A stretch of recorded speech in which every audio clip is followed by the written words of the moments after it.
and welcome to another of our Scottish opera podcasts. And today I'm joined by Alex Reedijk, who is the General Director of Scottish Opera. Hello, Alec. Good morning. Nice to meet you. And this is an interesting one because we always start with a question along these lines, and I have a feeling this could go on for a while. But could you explain what your role in the company is? Yes. Good. That's a good question. I think it's fair to say that my role in the company is, in many respects, like any medium-sized business, is to be the link between the board and the organisation, and I am responsible to the board for the healthy functioning, good functioning, successful functioning of Scottish Opera. And that's across all the subjects, the usual ones you'd expect: marketing, HR, finance, in this case technical, and indeed all of our artistic outcomes. But the joy of an opera company is that it has many teams made up, usually quite small teams, and my job, if you like, is to act as the interlocutor between all of those small teams, but working particularly closely with Stuart Stratford, our music director, and he and I make all of the kind of significant artistic decisions together in terms of repertoire, conductor, director, and then I tend to sort of lead more on the designer route, though often a director he or she will come with a team of designers they're comfortable working with. Right. And then Stuart then goes away and leads on all the key music decisions, casting, who's going to be the repetiteur, who's going to be the assistant conductor. So it kind of once the titles are agreed. I should also say that the planning of the seasons is not only exclusive to Stuart and I, but also marketing and finance play a big part in that overall matrix of decision making. You said before we started that the title General Director is quite a specific one in terms of opera. Could you explain that? It's a title that sort of applies to many of the smaller or medium-sized companies, and it sort of straddles the territory somewhere between general manager and artistic director, because often a lot of the smaller companies, those roles are enshrined in one post. Okay. How did you come to the role? What was your journey to the role? For a better word? How long have you got? How long have you got? Okay, so there's a couple of things that are probably worth noting.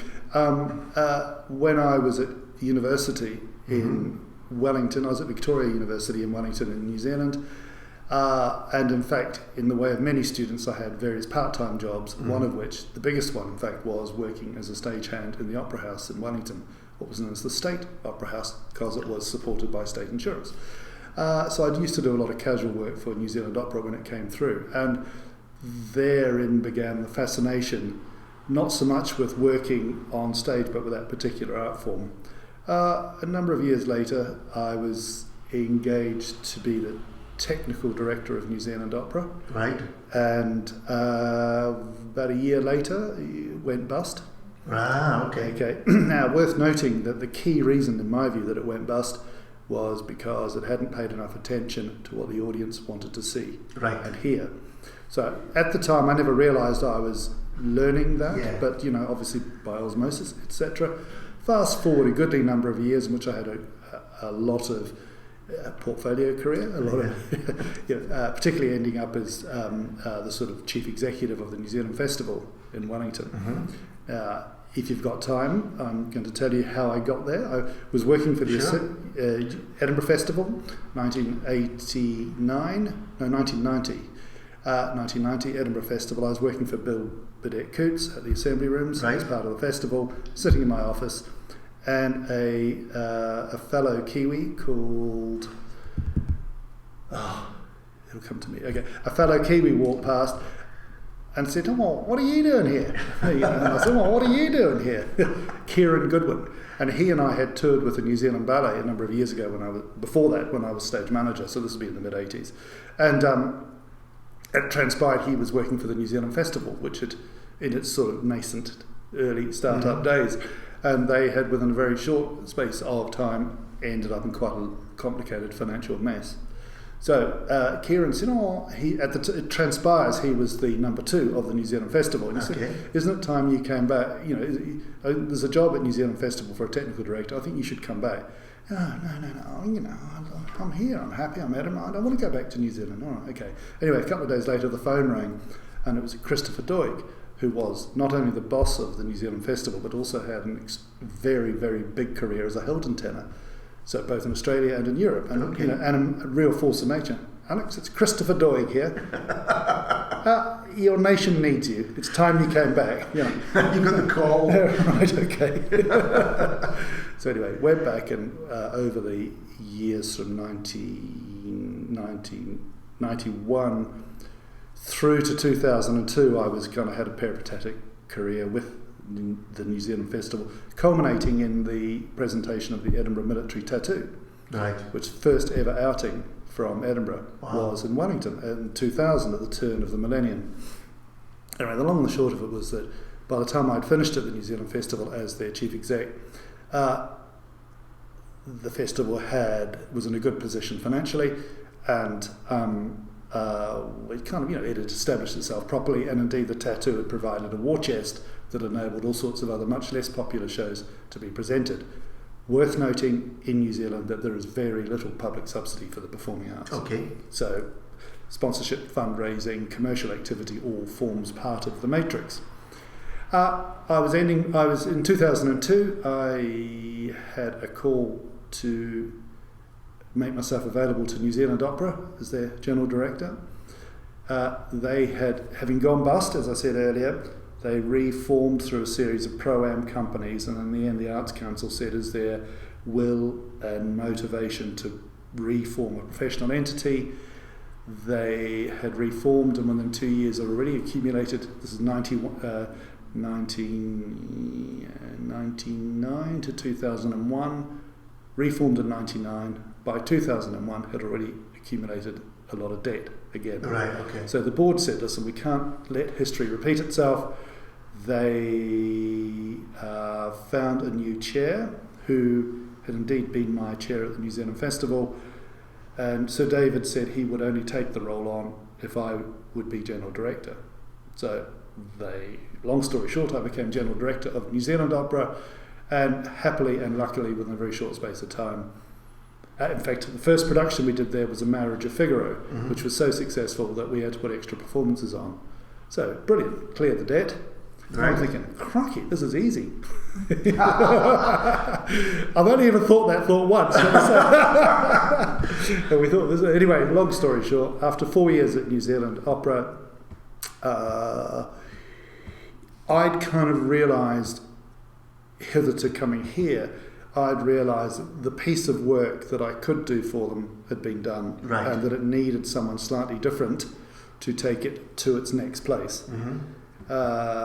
Particularly because, referring to the title General Director, that there was nothing that I didn't know about running the business, or hadn't learnt about running the business, but actually in terms of my knowledge of the art form, and particularly singing and singers, it wasn't good enough to be able to continue in that role as General Director. Oh, that's interesting. So that kind of coincided with a phone call from this side of the world, and long story short, I ended up coming here. Started on the 6th of February, I think, 2006. Right. And again, came here, and for every note of congratulations I got, I also got a note of commiseration, genuinely, from people going, really, what on earth have you done? Are you sure you've made the right decision, and all that sort of stuff, Because Scottish Opera at the time was also, in a wee bit of it had made some complicated stuff for itself that it then had not been able to undo.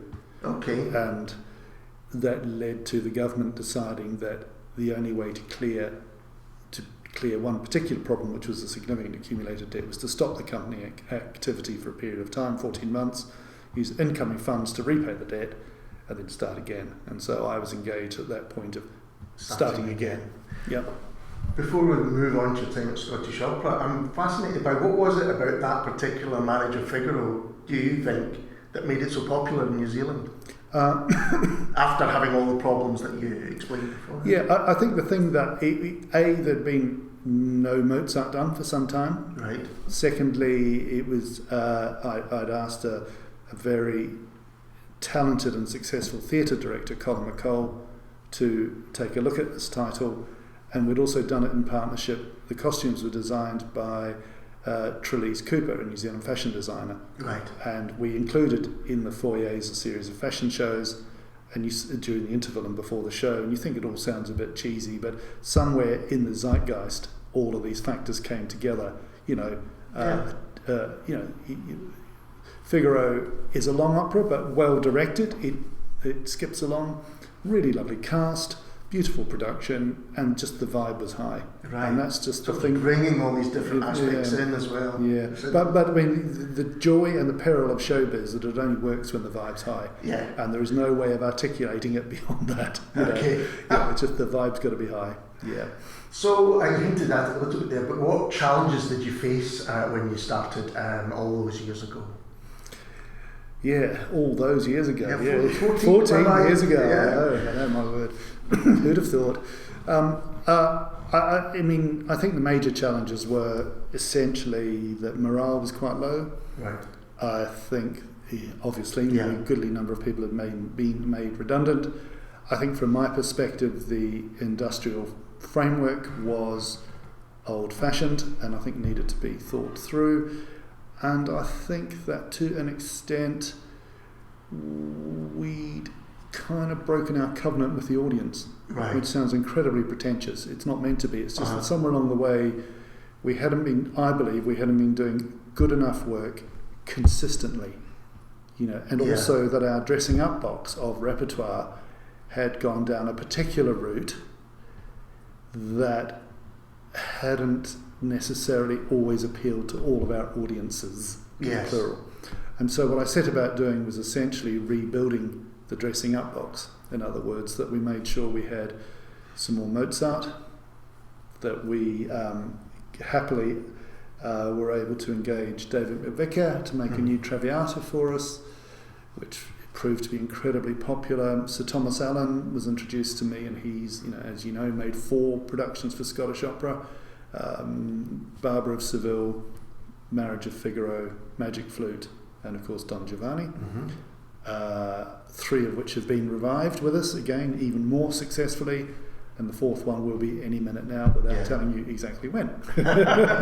So, I think it was...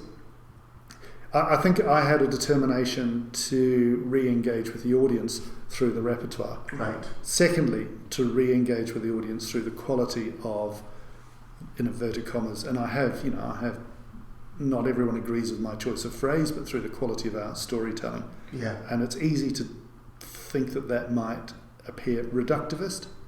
It's not. It simply says, in my experience, that when you engage with an audience through all of the elements of the medium of opera, the music, the singing, the storytelling, the narrative qualities, the narrative truth even, when you get all of that stuff right on stage, then you have the most amazing evenings of opera. Yeah. And when we get all of that right, and I think as the years have progressed, we've got more and more of it right, particularly with the addition of Stuart Stratford as our music director. He's got a very good ear and eye for singers, and as he's flourished as our music director, so that for me has been the icing on the cake in terms of the work that we offer our audiences.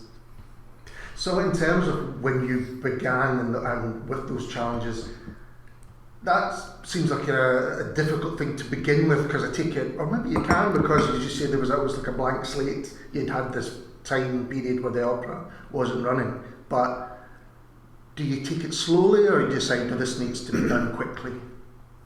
I think the answer is a bit of both. Right. There was a couple of things that I thought we just have to get a grip on, and we did. And there's some other ideas that took a minute or two to kind of germinate. But for example, I was conscious that as a national opera company, we didn't really have much to say about the art form in the 21st century.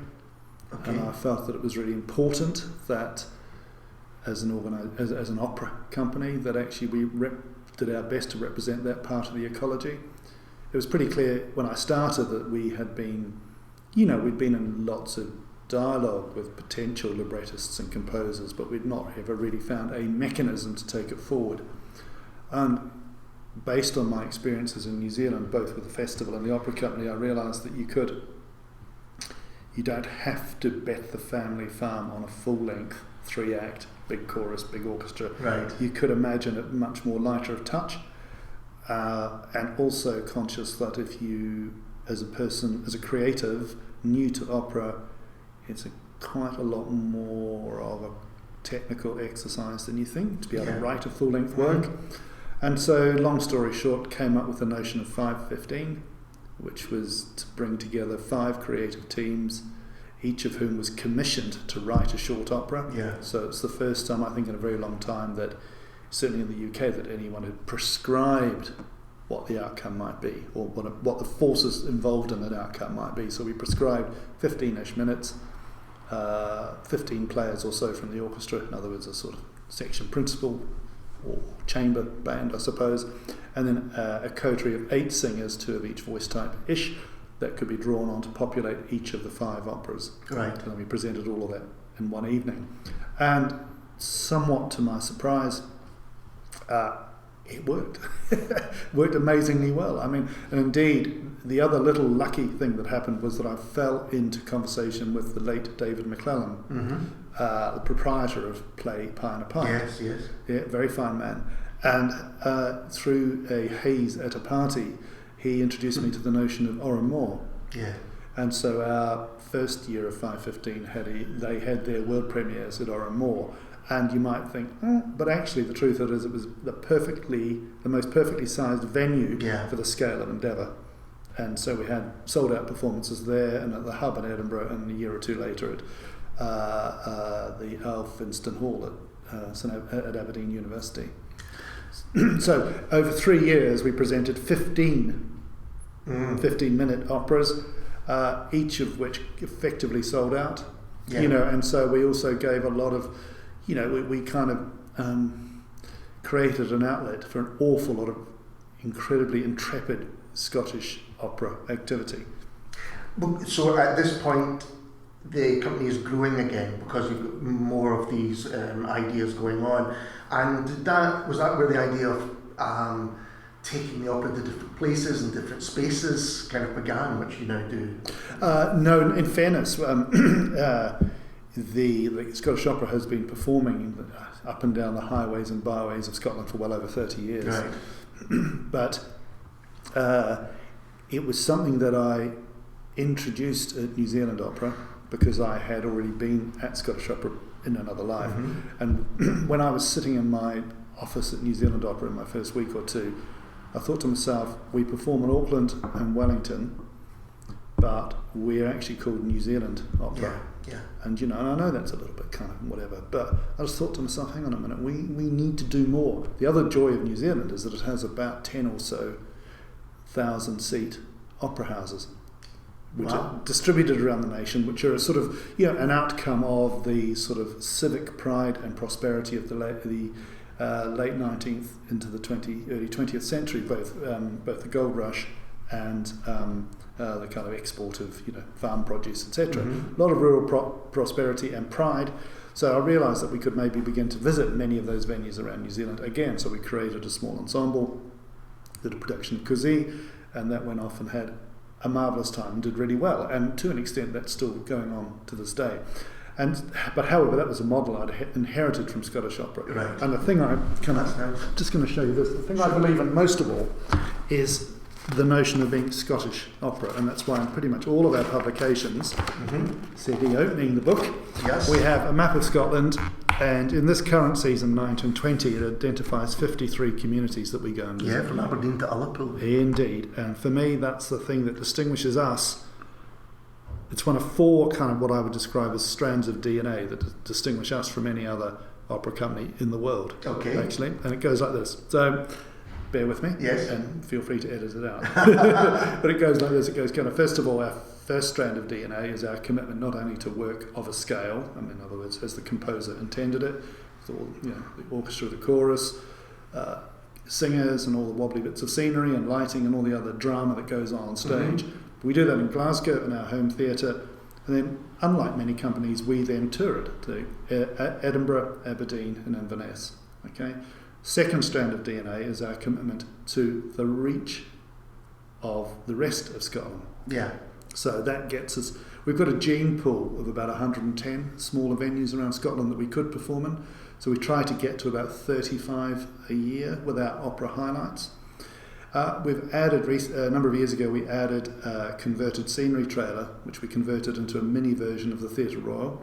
So that helps us pop up in all sorts of other communities. So that's our commitment to the geography of Scotland, if you like. Kind of, given that it's nigh on 40% of the landmass of the UK, but only 5 odd million people. I think we've got a duty of care to all of the taxpayers in Scotland to make an operatic nuisance of ourselves as far and wide as possible. Third strand of DNA is the commitment to education. And in the calendar year 2022, we will be celebrating the 50th anniversary of our education endeavours. Longest standing education team of any opera company in Europe. And then the fourth strand of our DNA is our commitment to new work. Right. And by new work, it's either pieces like Anthropocene, which had its world premiere at the beginning of last year, which, long story short, is the outcome of 515. Right, okay. Ultimately. And also Nixon in China, late 20th century. So Stuart and I we kind of hold this January-February slot for our new work. So when you put those 4 strands of DNA together, I argue ungrammatically that it makes us the most unique opera company in the world. Well, you've got the 4 strands that you talk about there, but we've done a few interviews now with people from many different departments, and I'm very interested about how you balance the support you give to all these different departments. Could you say you've got your 4 strands in mind, that's what we're going to follow, but then you've got all the support behind those in all these different areas? I suppose what it goes back to is when I started in 2014, I had a determination to ensure that each of the teams at Scottish Opera should be the best it could be. Yeah. And so first of all, we work closely with Cathy Shaw, who's our head of HR, and her and I participate. Unusually, we participate, as you know, we participate in all the second interviews. So we always do second interviews, any post with an organised, and Kath and I always participate in them. We assume that the people being brought forward by their managers, obviously can do the job, so we take that bit mostly for granted. What we want to do is, what's the DNA of this person like? And if we chop their arm off, does it say Scottish Opera? Because there are so many situations where any one individual can be our brand representative. Yeah. And noting that Scottish Opera's brand was a tiny bit wobbly 15 years ago, my determination was that at any point in time, any person who worked for us would be seen as an embodiment of that new brand, which is about confident, good-mannered, able to be articulate about who we are and to hopefully imbue most of our brand values most of the time.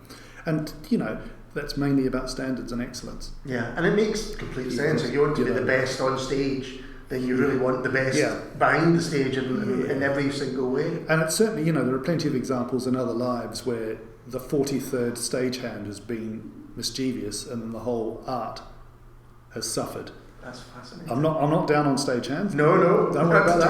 Don't worry about that, boys. I'm gonna say, but if you don't get all the little bits right, then the thing that we strive to do well, if not excel at, is the art. And if you don't get all this other stuff right, then the art doesn't work. Yeah.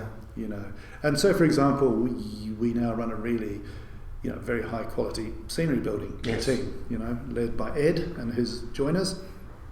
When I first started 14 years ago, there was one joiner, Mark, did a marvellous job just supporting the rehearsal process, but essentially all our sets were built down south. That's fine, but you don't have as much control as if you build it yourself, either over quality or delivery times. So it struck me that we'd be better served by restarting our workshop properly.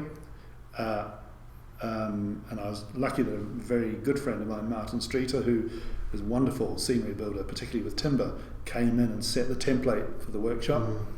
And so when we then started to get the scenery right, which meant that went more or less on schedule, it meant then there was the right amount of time to light. Yeah. And when there was the right amount of time to light, it meant that we were ready for when the singers came on stage. So you're not squandering time, because the one thing you can't buy back in the theatre world is time. Because you've got this real-time commitment to 7:15 next Tuesday, Nixon in China goes up. So you can do whatever you want, but every time you bugger about, you lose some of this time. Yeah. So, opera is oddly, it's about discipline and organisation and timekeeping and all that sort of stuff. And the more you can get right before you get to the theatre, the better the outcomes are on stage. And I'm guessing communication as well, because you've got, if your scenery's being made down south and you don't see it until it arrives, then any communication that might be had between props or costume and scenery and all of that is kind of... Yeah, and I know, again, that sounds a bit reductivist and it sounds a little bit kind of, how does all of this matter? What matters is that if you squander the time, you then can't make it safe for the artists to do their best work. And by artists, it's singers, conductors, directors, players, chorus, who all need to have all those layers of complexity secure so that when they're on stage, there are no mysteries. And is there a feeling that you want to, in inverted commas, grow every year, to kind of extend your reach, or is that not something behind it? You just want to do the best you can? I think in terms of growth, I think we've hit... A number of years ago, we hit a kind of level of maximum activity. Right. That's about 2008-9. We were then bumped into this recession, and this recession has provided us with an opportunity to sharpen our focus on the opportunities available to us, which is a kind of bullshit way of saying it's been jolly tough. Okay, but my time running two arts organisations in New Zealand on almost no public support has meant that I'm uniquely placed to know what that pain feels like. So when that pain comes, some of that pain comes around the corner here, you go, oh yeah, okay, here we go again, this is what it feels like. But I think it's worth saying that after, who'd have thought that 10-11 would be halcyon days in terms of funding. Yeah. Okay.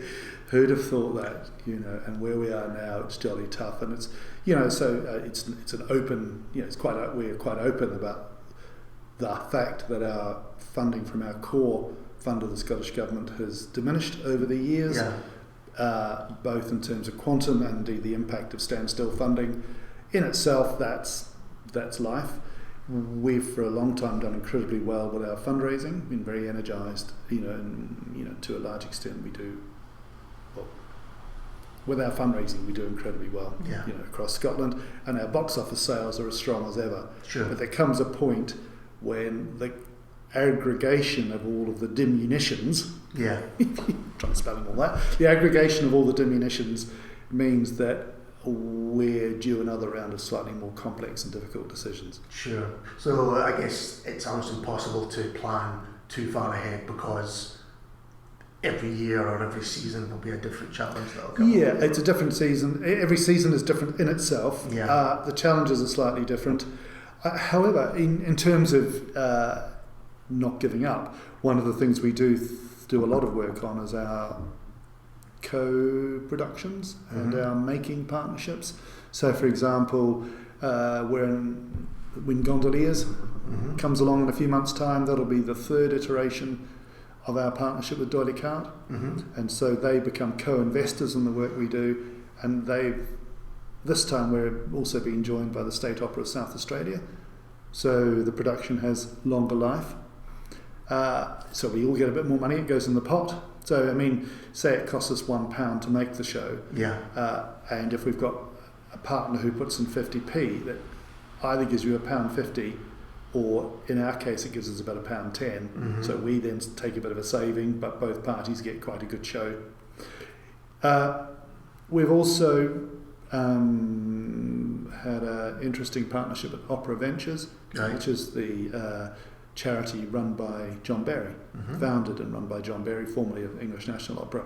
And he brought us the notion of working in partnership with him on Greek, which premiered, the production premiered at the Edinburgh Festival in 2017, Right. probably. Yep, 2017.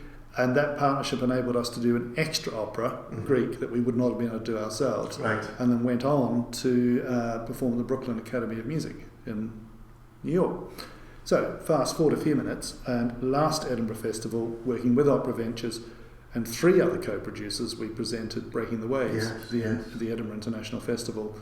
That, in a few weeks' time, will be going to the Adelaide Festival in Australia, and then a few months after that, back to Brooklyn.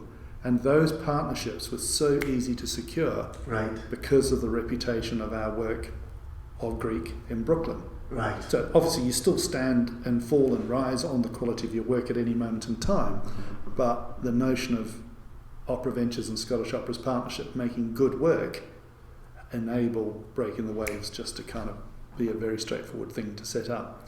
And we're now in conversation with Opera Ventures about a further project for 23. And this allows you to increase your international reputation. It absolutely, well, just the amount of work we can provide for everybody, and our international reach, as well as bringing some really curious and extraordinary productions here, making them for Scottish audiences.